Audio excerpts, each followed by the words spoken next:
Hey all, today we're going to talk about something that is a little bit uncomfortable, so please bear with me. This has been coming up in a handful of the coaching calls that I've been taking to fill group coaching enrollment, and it's come up a few different times that people are uncomfortable or worried about the fact that I am a thin, pretty, conventionally pretty person living in a fairly thin body, and that makes them uncomfortable or poses a problem for them for a variety of reasons. So we're going to talk about this today.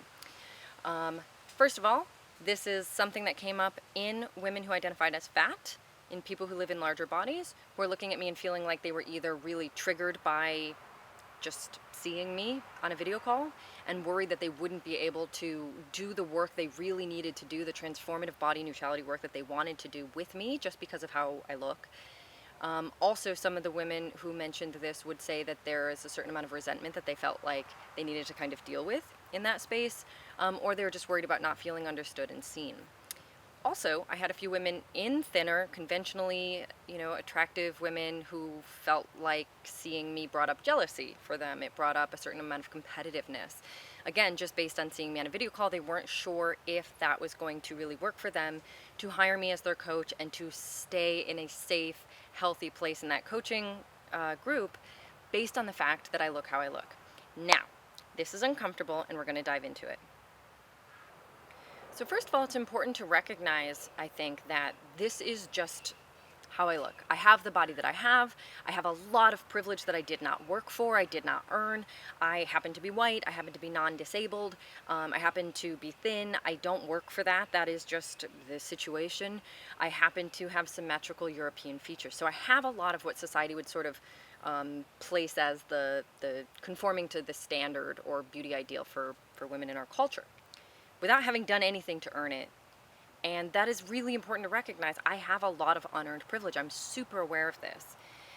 It's actually one of the reasons that I shifted over my entire brand on social media a while back, was because I realized that it was not really squaring with my message. It was undermining my message for me to show a lot of my face and body through nudity or, that kind of posing and photos and videos. It no longer felt acceptable or good or healthy or right for me to be out there in this body telling people my message about body neutrality, because I got so much pushback from people saying, okay, well, I would totally love myself and feel confident if I looked like you too. And I realized, okay. So at this point, I made the decision, I totally changed over. Now when I'm doing videos, I try to wear sleeves. When I'm doing group coaching calls and coaching calls, I tend to wear sleeves a lot more, consciously when I can. I don't do a lot of beautifying rituals, so I tend to try to avoid makeup or, stylistic things that are sort of effortful. And I've gone way out of my way to make an effort to kind of hide. I shifted my photos on Instagram over to text images and stuff like that, so it's not just me and my body out there. In part because that feels more in alignment with my message of body neutrality, that how we look is the least important part of who we are.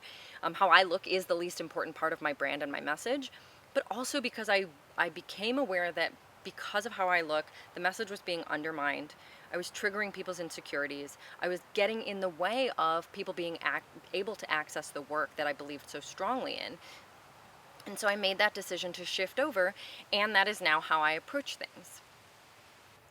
Now, I do this because it allows me to reduce harm, it allows my message to land with the most amount of people, and it keeps me from feeling like I am sort of centering the wrong thing about myself or rubbing it in people's face that I have privilege. So this was the right call for me, but it's not necessarily the right call for everybody, because there's actually, for some people, it's incredibly subversive and really powerful to have images of themselves out in the world, including images of themselves naked or in a sexual space or really glammed up.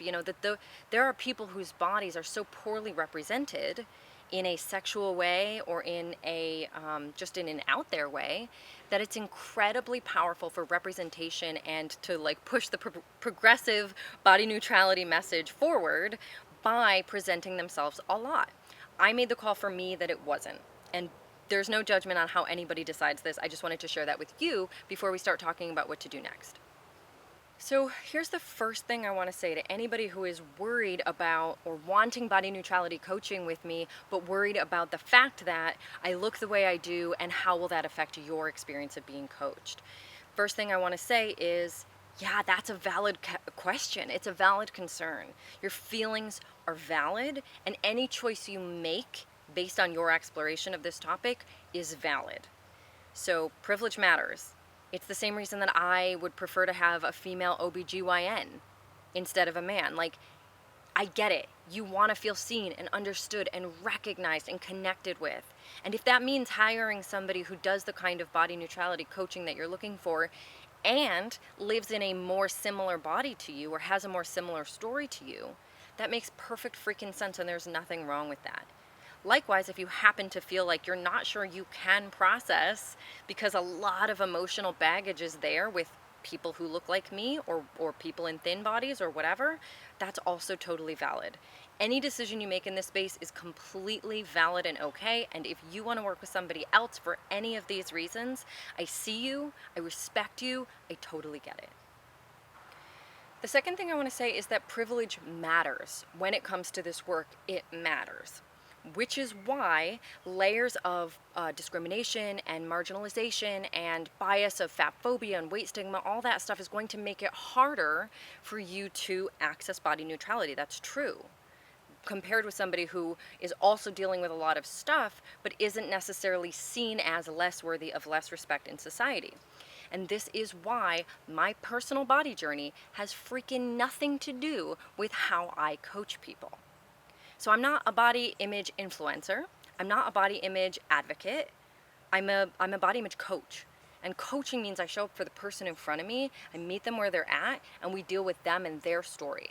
Not me and my story. I don't have a formula for everybody because of this. Everybody's story is unique.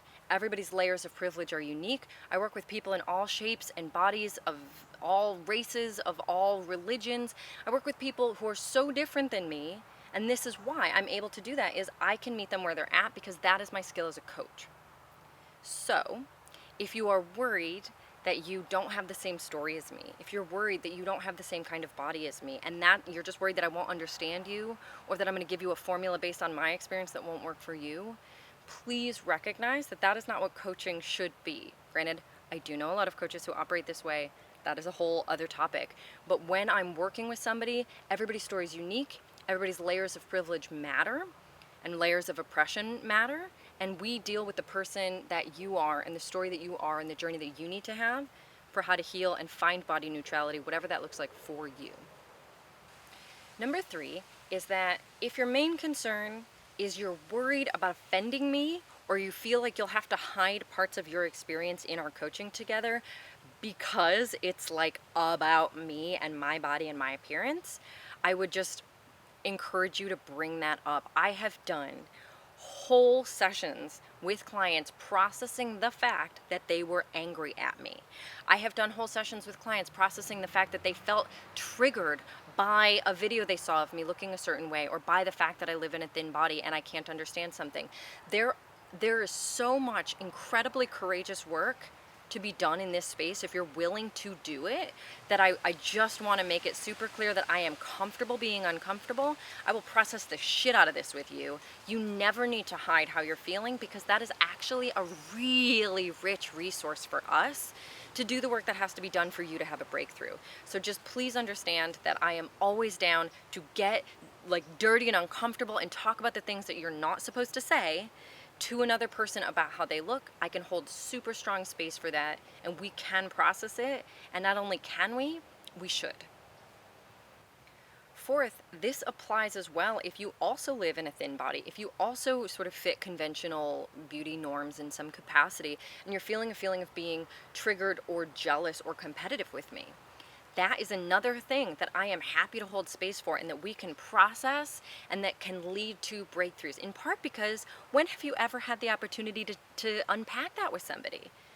It is so healing to get to say to someone, here's what about you is triggering me. Here's what's coming up for me as I look at you or as I think about you, and have the other person, instead of getting defensive, go, ooh, that's really interesting. Tell me more about that. right? Processing is powerful medicine. So if you are also in a boat of being a thin person, but you're feeling a lot of resistance, trigger stuff around who I am and how I look, bring that in. That's welcome too. It's all welcome. And not only is it welcome, it offers us a really, really fertile ground for doing the healing work that has to happen for you to have breakthroughs, for you to deal with whatever is there directly, and for you to move towards body neutrality. And lastly, my work is my own, which means, my ideas, my content, my methodology is all my own. It's come from my own experience, my own, I've drawn from a lot of places, but it's my own learning, it's my own stuff and work. And so, like, I get this question all the time. Who's doing what you're doing about body neutrality, but for these kind of people, be that men or non-binary folks or transgender people or, people in larger bodies or people with certain disabilities? The answer is I don't know. I see some people doing some cool stuff, but to my knowledge, my ideas and my methodology are unique. And so if you're really vibing with it, but you're not sure that you can work with someone who looks like me, I encourage you to reach out anyway. I will help you unpack this. I will help you process whatever's coming up for you, because I want everybody to be able to access this work. And as of right now, that's not really a thing I can just outsource to another person, at least not in the way that I'm doing it. So if this is you, totally reach out. We will talk about it. I will never pressure you to sign up for anything, but I want you to be able to get the resources you need, and I'm happy to work with you or help point you in the right direction if I can.